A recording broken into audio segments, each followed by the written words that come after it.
Hello mga Lodi, ayan papakita ko sa inyo ang Igorot Stone Kingdom na ginawa ng ating mga kababayang Igorot doon sa Baguio City.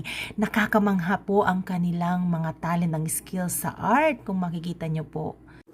Ayan, meron din silang tinatawag na the Sisi Bird na kung saan ito ang tinuturing ng mga Igorot na messenger of God. Ayan. Kamangha-mangha po talaga ang kanilang arkitektura. Ayan, ang castle na nasa ibabaw ng bundok, makikita natin ang ibang bahagi ng Baguio City. May malamig na klima at habang kayo ay umiikot, libangin po kayo ng ritual dance ng ating mga kapatid na Igorot.